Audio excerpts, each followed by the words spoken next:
Barefoot Bruisers. I'm Sawtooth Dave. And it is Sawtooth Day, and I'm carrying my sawtooth. As my brother Chuck Nunface said, you gotta go back to the roots every now and then. That's pretty much how I felt about it. I don't know, that's such an old, familiar knife. Like, still love that knife. So, was kind of busy in the shop trying to do my thing. You know, sometimes weeks fly by, you don't get hardly anything done. Other weeks you get a lot done and that sort of thing. I didn't get as much done this week as I wanted to. I finished Denise's, I showed y'all last week, but I never did a regrind. I'm gonna go ahead and insert a video right here of what I did to it so y'all can see it.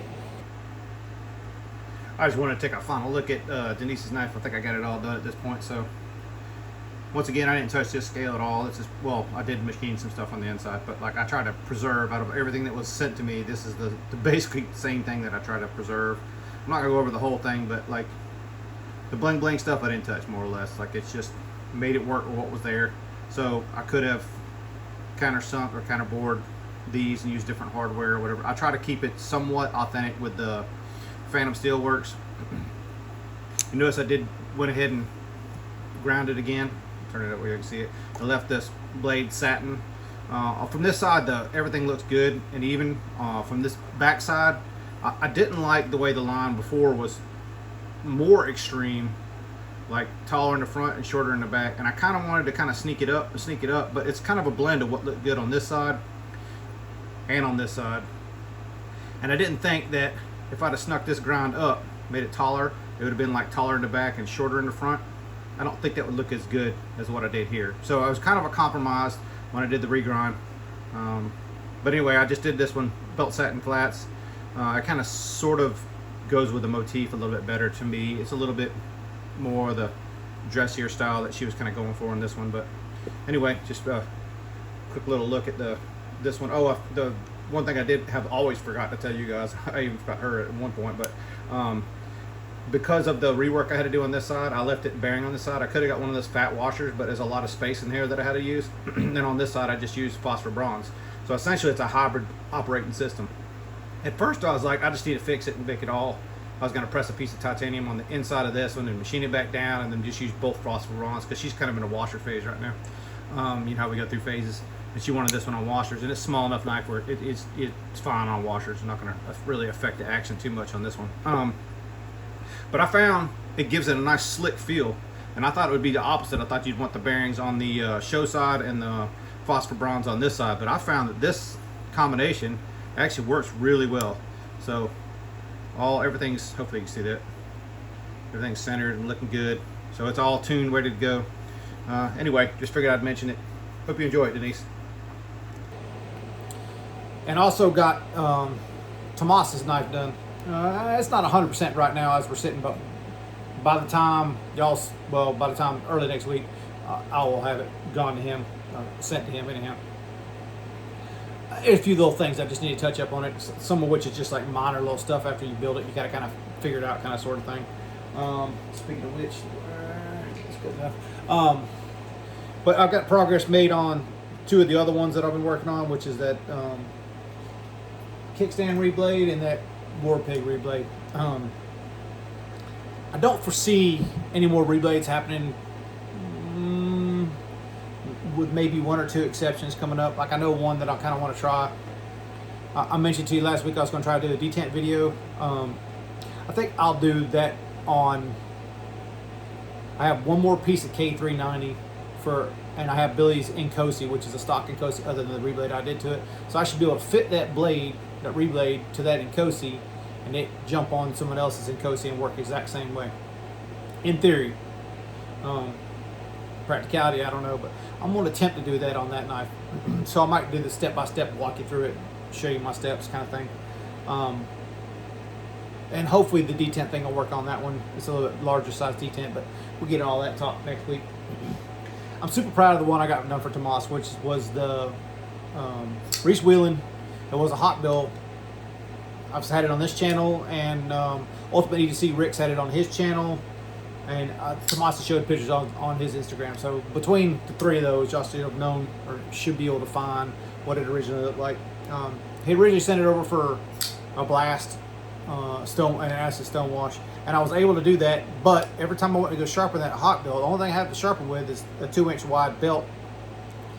It was like a 3/8 inch thick blade, so it's not like you can put it in a fixed grinding system. I don't know of any of them that take 3/8 blades. So unless you're freehand or belting it, that's about the only way. And with a 2-inch belt, that hot bill, every time I try to get to one tip or the other, the belt would always dig somewhere. So I could never get it sharp without any little nicks. And I'm talking about this little faint nicks, but they were there. And I tried like 3 or 4 times to do it. I ran out of talent. That's all it boils down to. It's just a knife profile that I'm not really good at. So he was kind of thinking about it anyhow, and I mentioned to him, you know, hey, this would be a great one for Reblade. I think I showed you the profile of it already, but in either case, this happens to be for what I want to do. This is a Bruiser Brothers knife. If you're not into bruisers, if you're bruiser light, like, you know, just tease a little bruisers or want one every now and then, this is not for you. This is big dogs. This is like you're into the bruisers. I don't think anybody not into bruisers would buy this and be happy with it. But without further ado, let's show you the Reblade. So there goes the Reblade. And I think I mentioned to this already. He requested the floor going straight across.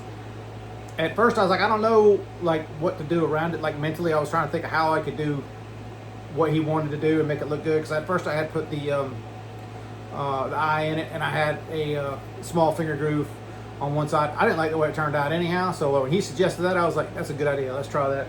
So I punched the hole through, put a chamfer on both sides, put the groove on both sides, so it's matching on both sides. As you can see, compound grind. And so this is an 8-inch hollow, but it's a 1/4-inch blade stock, so it's a really super deep hollow. It comes down to pretty dang thin right here. It's just 3V if I hadn't already mentioned it. I forget what I say half the time. It is Saturday night, and I worked all day, so like I'm not mentally super sharp right now. And then it did a flat grind on the nose up here, so it's a little bit thicker on the nose. You probably see by that secondary bevel how it kind of flares up right there. So it's hard to get that taper perfect. So it's off just a little bit, so you see it get a little thicker right there, which is no big deal. I think most of my DSKs that are compound grind have the same similar thing. It's just a blend. I'm just trying to keep that nose kind of aggressive looking. I wanted to keep the tip fairly strong, but as you can see, it's not like this. It's not like the most robust tip, but it's pretty cool. But it looks cool now, like on that angle. I'm going to be gushing over this knife most of this video, so if you want to see some other stuff, then maybe not the video for you straight on. See if I can get it to look at the camera right. So you see how cool it looks, man? It's just got a cool little, I don't know, I thought it looks cool as shit, personally. Super happy with how the blade grain came out. The acid wash worked good. Super sharp. But this is also like an actual user cutter. Like, you know, when you feel it. Sorry, I should have cleaned this thing up before I showed you guys. But you know, like some of these bruisers, you get to go cutting with them, and they're like they're too robust for some tasks. Like they, you know, you can make them sharp, they'll cut, but they're not the same. You know, everybody's got their different standards. Like we're talking bruisers, we're not talking about ultimate knife performance anyhow. So don't get me wrong. The hardware they had before was just, it was like drilled counterbore on the show side, but tapped on the lock side. So I wanted to do something that kind of sort of tie everything in together. So I ended up punching the holes out. So 3/16 through and a 1/4-inch kind of counterbore. And then I made that same, this is the lanyard loop that was already there. And then I made additional hardware here. And I put the post in the back, kind of like DSK style, where it's just like one post. So there's nothing else holding it. Put that one post. But it is a pin. It's basically a pivot for, I don't know, some itty bitty. I can't even remember what size it is. 156.5. What is that? Is that 530 seconds? I think it's 530 seconds. That I put in there, so it's, you know, it's not, it won't move. It's not just a screw. It's a pivot in that, through that spacer there. Hopefully this makes sense to you. I ain't complicated. So let me close it for a second. I know it's mostly going to be about this knife, like I already mentioned. Like I'm super proud of this one. Like this is the style stuff that I want to be doing. This is definitely one of my, probably my favorite one I've done. That Crusader probably number 2. But you can see that the tip comes a little bit out. So like if you jam your finger in there, I can feel that tip. But you see how much I'm jamming it in there? But if I just roll it around this, I'm not feeling any of that. I don't feel anything through it. It's probably the part of the design of the frame, because you know it is kind of hidden. The tip kind of hides right in that point, so it's not like you can really get into it. But if you push, like I'm pushing into it. You can see how much my finger's in there, then I can touch it. Aside from the back, nothing. I don't feel nothing in the back. So I'm not really worried about, you know, cutting in the pants or cutting you when you're digging it out of your pants or something like that. Hopefully that made sense. So also decided to do pivot collars on this one. So these are the dome pivots that a lot of people y'all didn't like when I domed them. But this is the reason I domed them, is to make it pivot collars around them, and then it kind of sort of makes a cool, like, little bit of an illusion there. And that, so I left this stuff unblasted. Sorry, Miss Socks just jumped on me. You know, the shiny here kind of matches that. You know, it just kind of tied it all together. I will say I'm not super fond of the clip. It's a little bit of a, you know, wrestle in and out of the pants with the pocket clips, and this is the one that came from Reese Wheeling. So I may go ahead and modify that clip a little bit, and like just cut. Hopefully you can see how thick it is. See how thick that is up under there? I might just cut like a little relief pocket in there and make it work. This thing did have lock stick, but I just keep messing with it, and I don't think it has any at this point. Hopefully I don't come back. I'm gonna mess with it, you know, for the rest of the weekend or whatever. But yeah, at this point, it's pretty much money. So the way you know, because it's on bearings, it'll drop. But if you can put pressure on that lock bar, let me see if I can show you. I'm just putting a little bit of squeeze in that lock bar, and I can kind of sort of control it with the amount of squeeze I put on it. It's perfect. So the finger flip works great, and the thumb works great because it's chamfer hole. No problems at all. This is definitely 100% more. I wish I'd have designed this handle, because I would 100% make this Model 1. Like this is just this one came out really nice. I like it. I'm gonna use some of the features probably in upcoming knife myself, but hadn't already showed you. Super thick guy. So by contrast, if you've never handled a Miller Brothers T1, these are pretty much the epitome of ridiculous, like thickness wise. And so you see, it's the same. It's pretty much the same ridiculousness on both ends. Hopefully you get a good thickness chart there. Size wise, you can see that the Wheeling is actually a bigger knife by a good bit.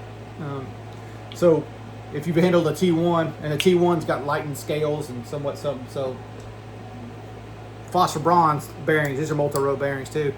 These things are money, man. Like they're Delrin bearings, so they're not skiffs, they're Delrins, but they're multi-row, and honestly, like if I could find a supply for these, I'd probably buy some of these, because these are money, man. These are real good. These are action-wise feel as good, if not better, than skiffs. Some of the Delrins do, some of them don't. Depends on. But this set right here that are in this Reese Wheeling are, excuse me, absolute money. I'm having a little issue because this is an 1/8 inch pin. It's a hardened stop pin, and you can see on one side how it's deeper, and then it works itself out. So it's just a slip fit in there, but there's nothing smaller in the outside diameter of either side to keep the pin in. This is what it came from him. I just essentially I bought another pin, and then I had to shorten it because the blade was on it was super thick. It was even thicker than this one. So it's not like I did anything to change that, other than take it in and out when I needed to. But I need to do something to kind of either press a piece of material on the outside, or maybe take a ball bearing and kind of put a ridge on the outside of both these holes so that pin won't slide all the way out. Minor detail I got to fix. And I got to finish like the pivot collar finish, and this what do you call that lock bar stabilizer? Well, it's more or less over travel. It's not a stabilizer because it's not counterboard at all. It's just to keep it from over traveling. I just want to change the finish on those a little bit more. But man, yeah, I'm super proud of this one. I really wanted to show it off. Like, obviously Tomas hasn't got it in hand yet, but when he does, hopefully he'll show his opinion or tell his opinion on Instagram. Super happy with the way this one. Oh, there's a little lock stick right there. So it comes back every now and then, but for the most part, there you go. See, nothing. So it's just in the tail end of breaking in good. But I could not be happier. Honestly, I could not be happier with how this one turned out. So I did spend a little extra time working on that one this week. So, you know, that one, between that one and the Crusader, like, I like them both for different reasons. Like, this one's a sick knife too. I really like this Crusader. Phosphor bronze on this one, and I'm kind of in a more of a bearing phase right now. Although this one has good enough action that I can deal with it. It's just obviously not drop shutty or nothing. So you get used to that drop shutty stuff, and or slam shut stuff, I guess I should say, because this is more like a slam if you don't hit your finger on the lock bar. But it's what you're into at the moment, right? But yeah, for both of these, I'm gonna show them both together. I guess I'll do this on video too for myself, so I can look back and go, damn, that's the best thing I ever built. Like right now, these are my two favorite builds that I've ever done as a hobbyist, enthusiast, Reblades, whatever. Like, super proud of both of these. Love them both. So I just wanted to really show them off, more or less. That's all this video is about. Let's do one more comparison since we're talking big dogs. The Megalodon, and you can see it's a nice 1/4 inch stick blade. Let's do a thickness first of all. So there's your thickness on the Megalodon. It's actually one of the few DSKs I have not modified. And you can see this one's thicker. Reese wheeling is thicker. I think that the blade on the Megalodon might have it by just a little bit, but the overall thickness is thicker on this Reese wheeling than the Megalodon. So size wise, Megalodon's a huge knife. I don't know if you guys know how big that. Let's see if we can get them side by side. How big the Megalodon is, but yeah, the Megalodon is still a longer knife, larger knife, but it's not far behind. So it's definitely a Bruiser Brothers knife. That's what I'm almost gonna say. I don't think you'd be dabbling in a knife like this if you weren't into Bruisers. Or if you did, it would just be like the one and done kind of thing. Which, hey, maybe somebody's flavor, but yeah, the Red Horse Knife Works Reblade's in progress, and the kickstand's in progress. So hopefully next week I'll have those ready to maybe possibly put on for sale. I don't know. We'll have to see how the week goes. I didn't really update y'all last week, but the shoulder's getting better. I had my first workout this morning for back, and I can feel it already. Hopefully I don't pay for that. Hopefully tomorrow I'll feel all right. But you know what? Just kind of easing back into it. I might have went a little more than I probably should have, trying to ease back into a workout. But you know, when it's hurt, when you're used to exercising and you get hurt, it sucks not exercising because you don't have that way to get rid of that. You know, like it's an energy release. Get rid of the bad juju for me. Helps me, you know, stability and balance in the mind. More so than the physicality. Like the physicality is definitely something that you know, helps, especially as we're getting older. Like helps me stay feeling young and feeling good for the most part. But the mental balance of lifting is what I really miss. So like I needed to get back in the gym. I pretty much had to. And like I can't say it's my first workout. It's the first workout I tried to work out just back and just pretty, you know. I'm putting the weight on it and trying to see how it goes. But so we'll see how I feel tomorrow. But as a quick life update, you know, like work has got me, this work is fun. I love coming out of the house. I love doing this style stuff. Hopefully it'll be, you know, in the future at least, maybe not the first, you know, a little bit, but like once it gets going, hopefully I'll be able to make enough to like justify me staying here and doing it. But the other work, like, so, you know, basically 5 days a week I should have, in theory, in schedule here. 3 of those 5 days that I do run around and do something for the other job. So like kind of get pulled in different directions, and you know, it's all stuff we're trying to work out, iron out, and get all that stuff figured out. So hopefully, you know, next week or two, I'd say, hopefully all that stuff will get ironed out, and then I'll just be able to concentrate on just the knife thing. I think to start with, I think I'm going to do my own thing, and then I'm thinking I'm going to rewind and try to hit up Jonas and see if he'll come over here and kind of refine what he wants done, whether it's that same model he had already designed or maybe something else that hit, because I know he told me he drew up several things. Who knows, maybe we'll do something for him. I'm thinking I probably will do something for him, but I want to do something for me first, I guess, if that makes sense, not to be too selfish about it. But like, you know, the first knife I ever tried was that Sharif design model, and I knew going into it was going to be a collab, and I knew going into it there was parts of that design that weren't what I wanted to do and weren't what he wanted to do. So like, you know, for a first try for a model, like I'm super honored to have even tried a Sharif model from the first one, but I was way outclassed. Like he wants something that I can't do, even still to this day. Like I don't think I could do that model to do it justice the way he envisioned it, put it that way. So I want to do some of my stuff first. So hopefully, I think what I want to do, I was talking to T-Mac about this earlier, and he was like, he had a few Sawtooth parts, and he's like, can you do something with this? And I thought he was asking me, can I make up my Sawtooth out of the parts he had, which I was like, no, I don't really want to do that. But something like a Sawtooth, like similar to a Sawtooth with some of the Sawtooth parts, maybe I can do. So I was kind of thinking that it'd be a cool first entry into it, is to kind of make a Sawtooth, like the second version of a Sawtooth. You know, maybe change the name up, like Saw, S-A-W, and then two, like, you know, I don't know. And then do my own little thing, twist on a Sawtooth, or Grayman Sawtooth, but make it more like Barefoot Bruiser style Sawtooth. So I don't know. I'm thinking about it. I'm thinking about doing that to be my first one. I think it kind of sort of seems like the evolution for me. It seems like it makes sense to start with that for me. I got a couple ideas floating around, and I might even try a couple of different ones of those. Maybe make like 2 or 3 of them at the same time, kind of thing, and try to think about like I may make one more close to the authentic real one, then I may make something a little bit left field that some people might not like see it the same way I do. Like, you can get inspiration from a design and go a million different directions. So that's the game plan I think of as right now. So let me edit this video and get it up, get it ready to send out to you guys. Tomas, I hope you really enjoy this Reblade, man. Oh yeah, and both him and Denise both had asked me for like a maker's mark. I would like to get something to stamp in, so let me see if this DSK has it on it here. Yes, so this DSK has that stamp, that stamp right there. Like, it's not like the most intriguing logo, but it's cool. It's like a proof stamp, right? Like you had in the older German or even European, all of them had like a stamp that they did.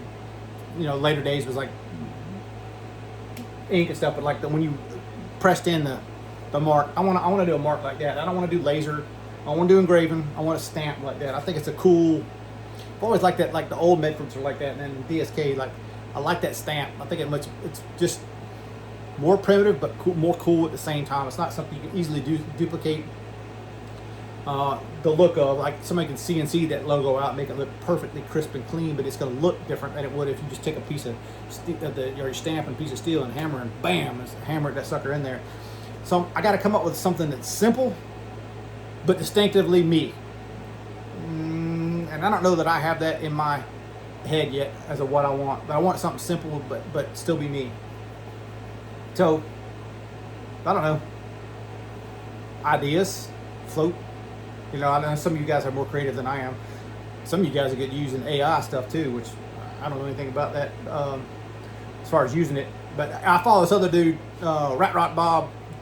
Rat Rod Bob is out of Rat Rod Bob Builds. He does a lot of cars. Imagine that, right? But he started his own channel of just AI songs that he's created, using just AI. It's like, I don't know, Southern rock kind of stuff. I don't know how you describe it. But anyway, I said one of those videos to Billy. I was like, dude, this is all AI. Like the whole video, the voice, the guitar, everything on it was all AI. And I was like, man, that's like almost undistinguishable from a human doing it. Like, I'm not gonna say the music was like over the top great, but it didn't suck. I've heard a lot of bar bands that suck a lot worse. Put it that way. Anyway, ramble at this point. Hope y'all had a good week. Hope you have another good week. And Tomas, I really hope you enjoyed that Reblade, bro.